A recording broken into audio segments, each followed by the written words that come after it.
Jai Shri Gurudev. Welcome to Physics online class. Today let us solve some more problems from the chapter Current Electricity.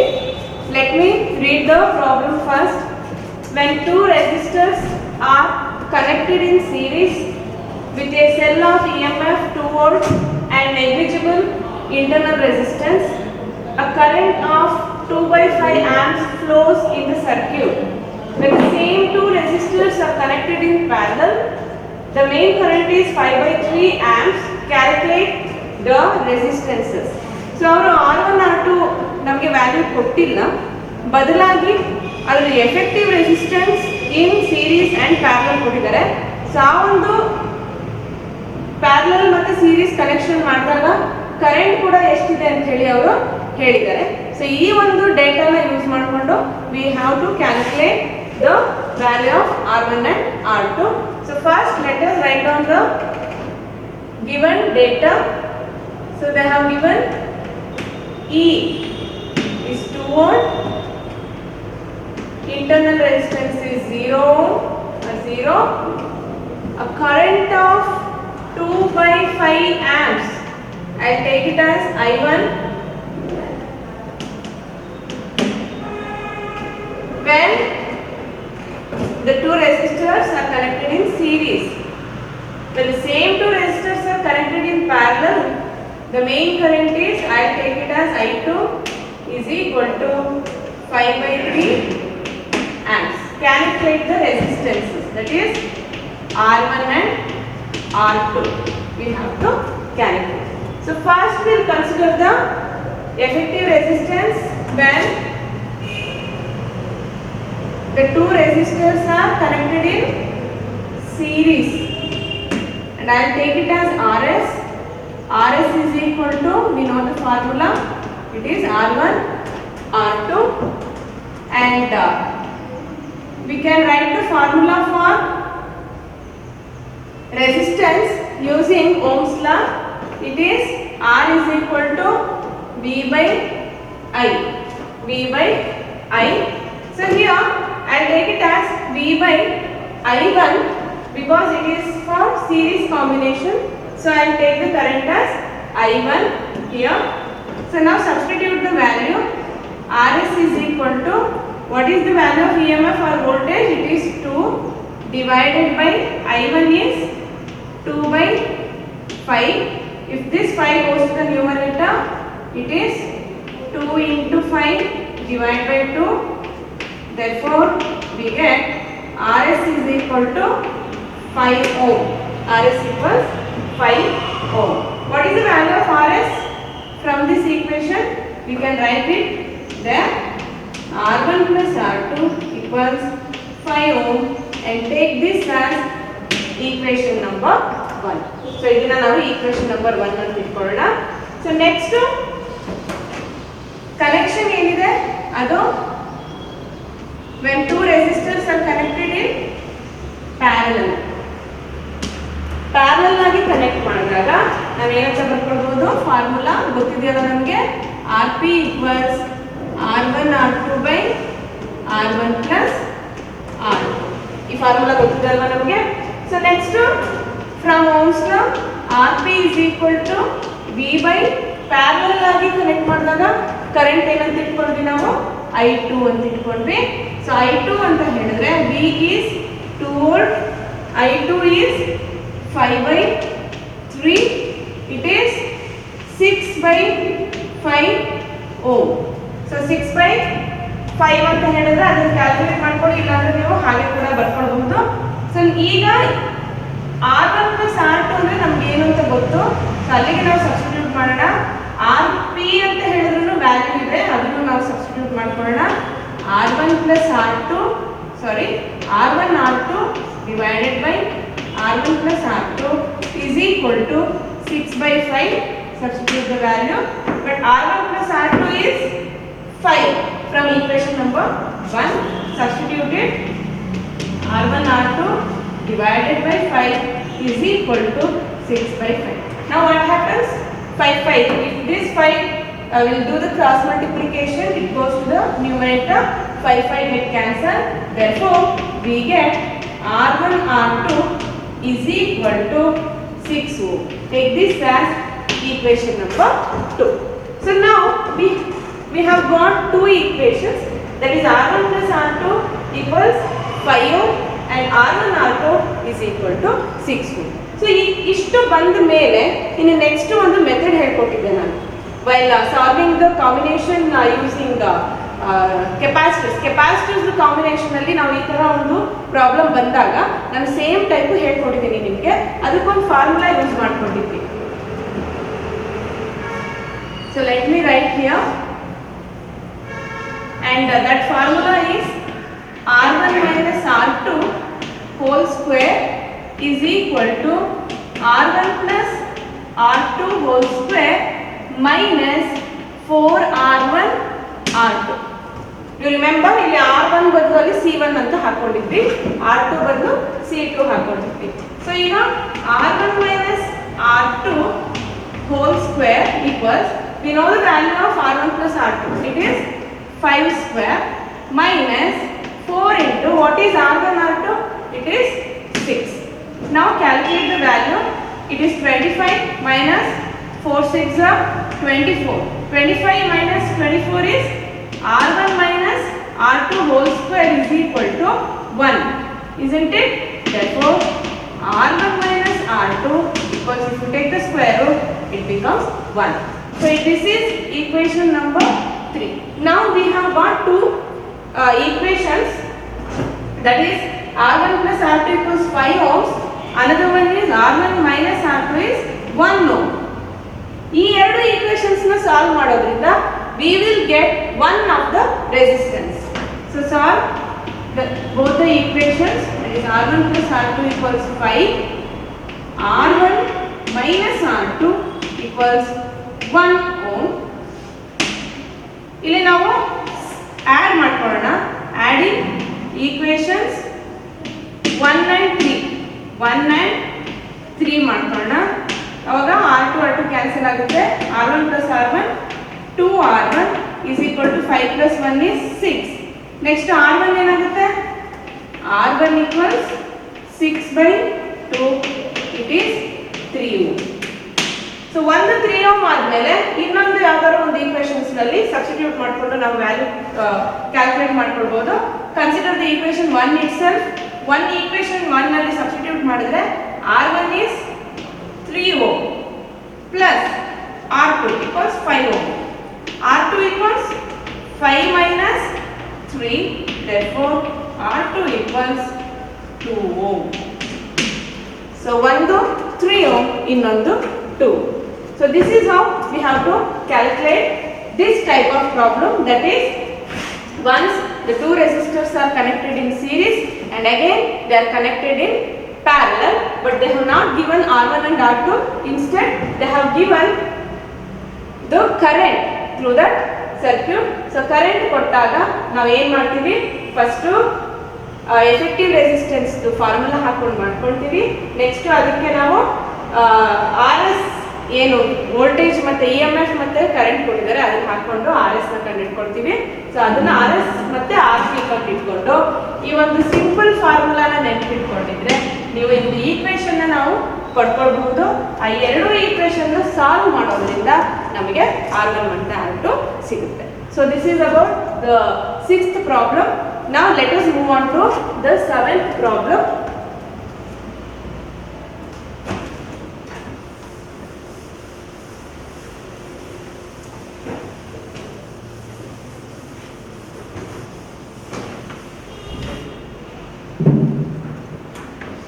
Problem ಅಲ್ಲ ಅಷ್ಟು ನೋಡಿ ನಿಮಗೆ. Let me read the problem. Two resistance coils of 100 ohm and 200 ohm respectively are connected in series across 100 volt. ಅಂದ್ರೆ ಎರಡು coils ನ ತಗೊಳ್ಳಿ, ಅಂದ್ರೆ resistance coils ನ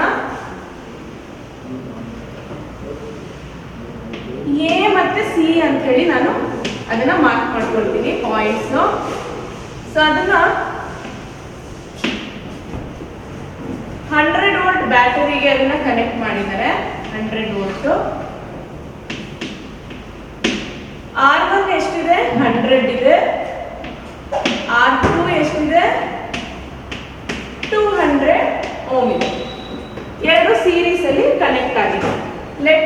point as B. Now a moving coil voltmeter of resistance 200 volt ohm is connected in turn across each coil. ಒಂದ್ಸರಿ 100 ohm ಗೆ voltmeter ನ connect ಮಾಡ್ತಾ ಇದ್ದಾರೆ, ಇನ್ನೊಂದ್ಸರಿ 200 ohm ಕಾಯಿಲ್ ಗೆ ವೋಲ್ಟ್ ಮೀಟರ್ ನ ಕನೆಕ್ಟ್ ಮಾಡ್ತಿದ್ದಾರೆ. ಸೊ ವೋಲ್ಟ್ ಮೀಟರ್ ಅಂದ್ರೆ ಏನು? It is a device use to measure the voltage ಅಥವಾ ಪೊಟೆನ್ಷಿಯಲ್ ಡಿಫರೆನ್ಸ್ ನ ಮೆಜರ್ ಮಾಡಲಿಕ್ಕೆ ಯೂಸ್ ಮಾಡುವಂತಹ ಒಂದು ಡಿವೈಸ್ ಅಥವಾ ಆಪರೇಟರ್ಸ್. ಸೊ ಅದನ್ನ ಒಂದ್ಸರಿ 100 ohm ಕನೆಕ್ಟ್ ಮಾಡ್ತಿದ್ದಾರೆ, ಇನ್ನೊಂದ್ಸರಿ 200 ohms ಏನ್ ಕಾಯಿಲ್ ಇದೆ ಅದಕ್ಕೆ ಕನೆಕ್ಟ್ ಮಾಡ್ತಾ ಇದ್ದಾರೆ. ಈ ವೋಲ್ಟ್ ಮೀಟರ್ ನ ಯಾವಾಗಲೂ ಸರ್ಕ್ಯೂಟ್ ಅಲ್ಲಿ ಪ್ಯಾರಲಲ್ ಆಗಿ ಕನೆಕ್ಟ್ ಮಾಡಬೇಕು. ಸೊ ಪ್ಯಾರಲಲ್ ಆಗಿ ಅಂತ ಹೇಳಿದ್ರೆ ಒಂದ್ಸರಿ ಬಿಟ್ವೀನ್ ಎ ಬಿ ಮಾಡ್ತೀವಿ, ಬಿಟ್ವೀನ್ ಎ ಬಿ ಮಾಡಿದಾಗ ಇದು ರೆಸಿಸ್ಟೆನ್ಸ್ ಎಷ್ಟಿದೆ? 200 ohm ಇದೆ, 200 ohm ಇದೆ. ಸೇಮ್ ಇದೇ ತರ ಇನ್ನೊಂದ್ಸರಿ ಬಿ ಸಿ ಮಧ್ಯೆ ನಾವು ಕನೆಕ್ಟ್ ಮಾಡಬೇಕಾಗುತ್ತೆ. ಸೊ ಫಸ್ಟ್ ನಾವು ಏನ್ ಮಾಡಬೇಕು? ಪ್ರತಿ ಸರಿ ಕನೆಕ್ಟ್ ಮಾಡಿದಾಗಲೂ ವೋಲ್ಟ್ ಮೀಟರ್ ಎಷ್ಟು ರೀಡಿಂಗ್ ತೋರಿಸುತ್ತೆ ಅಂತ ಹೇಳಿ ನಾವು ಕಂಡುಹಿಡಿಬೇಕಾಗುತ್ತೆ. ಅದು ಪ್ರಾಬ್ಲಮ್ ನಮಗೆ. ಅಂದ್ರೆ 100 ohm ಕನೆಕ್ಟ್ ಮಾಡಿದಾಗ ವೋಲ್ಟ್ ಮೀಟರ್ ರೀಡಿಂಗ್ ಎಷ್ಟು ತೋರಿಸುತ್ತೆ, 200 ohm ಕನೆಕ್ಟ್ ಮಾಡಿದಾಗ ವೋಲ್ಟ್ ಮೀಟರ್ ರೀಡಿಂಗ್ ಎಷ್ಟು ತೋರಿಸುತ್ತೆ ಅನ್ನೋದು ನಮ್ಮ ಪ್ರಾಬ್ಲಮ್. ಸೊ ಅದಕ್ಕೆ ಫಸ್ಟ್ ನಾನು ಏನ್ ಮಾಡ್ತೀನಿ, ಈ ಒಂದು ಸರ್ಕ್ಯೂಟ್ ಎಫೆಕ್ಟಿವ್ ರೆಸಿಸ್ಟೆನ್ಸ್ ನ ಕಂಡುಹಿಡ್ಕೊಳ್ತೀನಿ. So first when volt meter is connected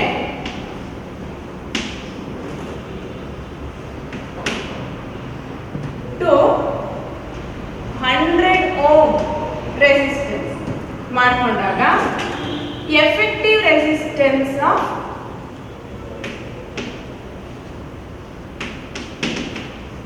circuit ಅದನ್ನ ನಾನು R1 ಅಂತ ಇಟ್ಕೋತೀನಿ. ಈಗ ನೋಡಿ, ಈ ವೋಲ್ಟ್ ಮೀಟರ್ ಪ್ಯಾರಲಲ್ ಆಗಿದೆ ಅಂತ ಹೇಳಿದೆ. ಇದೆರಡು ಪ್ಯಾರಲಲ್ ಆದ್ರೆ ಫಸ್ಟ್ ಇದೆರಡರದ್ದು ಎಫೆಕ್ಟಿವ್ ರೆಸಿಸ್ಟೆನ್ಸ್ ಕಂಡುಹಿಡ್ಕೊಳ್ಳಿ. ಅಲ್ಲಿ ಬಂದಿದ್ದು 200 ಜೊತೆ ಹೇಗಿದೆ? ಸೀರೀಸ್ ಆಗಿದೆ, ಹೌದಲ್ವಾ? ಸೊ ಅಂದ್ರೆ ಇದೆರಡರದ್ದು ಎಫೆಕ್ಟಿವ್ ರೆಸಿಸ್ಟೆನ್ಸ್ ಫಾರ್ಮುಲಾ ಏನು? 200 into 100 divided by 200 plus 100. So ಬಂದಿದ್ದಂತಹ resistance 200 ಹೇಗಿದೆ? ಸೀರೀಸ್ ಅಲ್ಲಿ ಇದೆ. ಸೊ ಡೈರೆಕ್ಟ್ಲಿ ನಾನು ಅದನ್ನ ಆಡ್ ಮಾಡ್ತೀನಿ, ಡೈರೆಕ್ಟ್ ಆಗಿ ಆಡ್ ಮಾಡ್ತೀನಿ. ಸೊ ಈಗ ಕ್ಯಾಲ್ಕುಲೇಟ್ ಮಾಡ್ಕೊಳ್ಳಿ.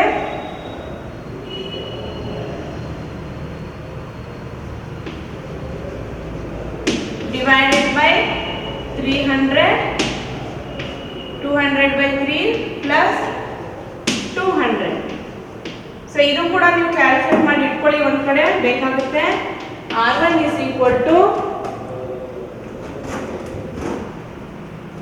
100 divided by 3. It is 66.66 plus 200. Therefore, R1 is equal to 266.66 ohm.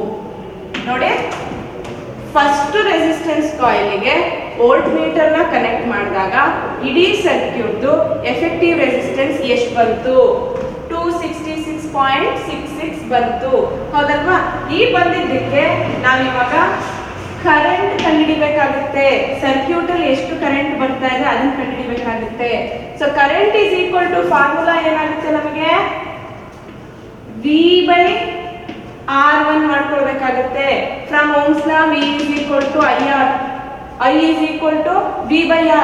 V ಇಲ್ಲಿ ನಾವು ಕಳಿಸ್ತಾ ಇದೀವಿ ವೋಲ್ಟೇಜ್, ಅದು R1 ಅಂತ ಹೇಳಿದ್ರೆ effective resistance in the circuit, and we have calculated now, calculated the value of R1 now. ಈಗ calculate ಮಾಡಿ I1 ಅನ್ನು. V ಎಷ್ಟಿದೆ? 100 ಇದೆ. R1 ಎಷ್ಟು ಹಾಕೊಂಡಿದ್ದೀರಾ? 266.66 ಇದೆ. ಈಗ ಡಿವೈಡ್ ಮಾಡ್ಬಿಟ್ಟು ಬರೀರಿ. I1 ಎಷ್ಟು ಬಂತು? 100 divided by 266.6. It is 0.375 amps ಬಂತು. ಸೊ ಈಗ ನಾವು ಏನೇನು ಕಂಡುಹಿಡಿದ್ವಿ? First effective resistance of the circuit ಕಂಡುಹಿಡಿದ್ವಿ, next current flowing through the circuit ಕಂಡುಹಿಡಿದ್ವಿ. ಇವಾಗ ನಾವೇನು ಕಂಡುಹಿಡಿಬೇಕು ಅಂದರೆ ರೀಡಿಂಗ್ ವೋಲ್ಟ್ ಮೀಟರ್ನಲ್ಲಿ ಏನು ರೀಡಿಂಗ್ ಬರ್ತಾ ಇದೆ ಅದನ್ನು ಕಂಡುಹಿಡಿಬೇಕು. ಯಾಕೆ ನಾವು ವೋಲ್ಟ್ ಮೀಟರ್ ರೀಡಿಂಗ್ ಅಲ್ಲಿ ಪರ್ಟಿಕ್ಯುಲರ್ ಆಗಿ ಕಂಡುಹಿಡಿತೀವಿ ಅಂತ ಹೇಳಿದ್ರೆ, ಇಲ್ಲಿ ನೋಡಿ, ಇಲ್ಲಿ ಇದೆರಡು ಪ್ಯಾರಲಲ್ ಆಗಿದ್ರೆ ಇಲ್ಲಿ ನಮಗೆ ವೋಲ್ಟೇಜ್ ಚೇಂಜ್ ಆಗಲ್ಲ. ಯಾಕಂದ್ರೆ ಪ್ಯಾರಲಲ್ ಅಲ್ಲಿ ನಮಗೆ ಕರೆಂಟ್ ಚೇಂಜ್ ಆಗುತ್ತೆ, ವೋಲ್ಟೇಜ್ ಚೇಂಜ್ ಆಗಲ್ಲ. ಬಟ್ ನಮಗೆ ಕೇಳಿರೋದವರು ಈ ಬ್ರಾಂಚ್ ಅಲ್ಲಿ ಇಷ್ಟು ಬ್ರಾಂಚ್ ಅಂತ ಹೇಳಿದಾಗ ಈ ಬ್ರಾಂಚು ಮತ್ತೆ ಇದು ಸೀರೀಸ್ ಕಾಂಬಿನೇಷನ್. ಸೀರೀಸ್ ಕಾಂಬಿನೇಷನ್ ಅಲ್ಲಿ ನಮ್ಗೆ ಏನ್ ಚೇಂಜ್ ಆಗುತ್ತೆ? ವೋಲ್ಟೇಜ್ ಚೇಂಜ್ ಆಗುತ್ತೆ.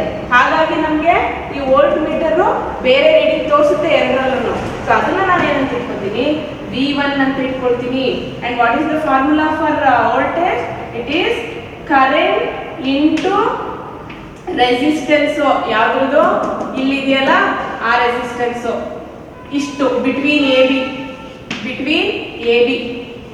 Effective resistance between A B ಅದನ್ನ ಹಾಕೊಳ್ಬೇಕು. ಇವಾಗ ನೋಡಿ, V1 is equal to I1 ಅಂದ್ರೆ ಎಷ್ಟು? 0.375. Effective resistance between A B ಎಷ್ಟು? ಇಲ್ಲಿ ಕಂಡುಹಿಡ್ಕೊಂಡಿದ್ವಲ್ಲ ನಾವು 66.66. ಅದನ್ನ ಹಾಕೊಳ್ಳಿ, ಕಂಡುಹಿಡಿಯಿರಿ. ಇವಾಗ ಕ್ಯಾಲ್ಕುಲೇಟ್ ಮಾಡಿ. 375 into 66.66, that is 24.997 ಬರುತ್ತೆ. I'll write it as 25 volts. ನಾನು ಅದನ್ನ 25 volts ಅಂತ ಹೇಳಿ ಬರ್ಕೊಳ್ತೀನಿ.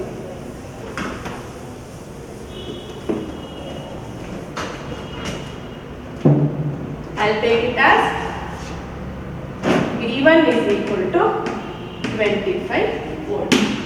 ಸೊ ಇಲ್ಲಿ ನಾವು ಏನೇನು ಮಾಡಿದ್ವಿ ಇಷ್ಟನ್ನು ನಾವಿವಾಗ ನೆಕ್ಸ್ಟ್ ಯಾವ್ದಕ್ಕೆ ಮಾಡಬೇಕು? When this volt meter is connected between BC. ಅದನ್ನ ಫಸ್ಟ್ ಸರ್ಕ್ಯೂಟ್ ಬರ್ಕೊಳ್ಳಿ.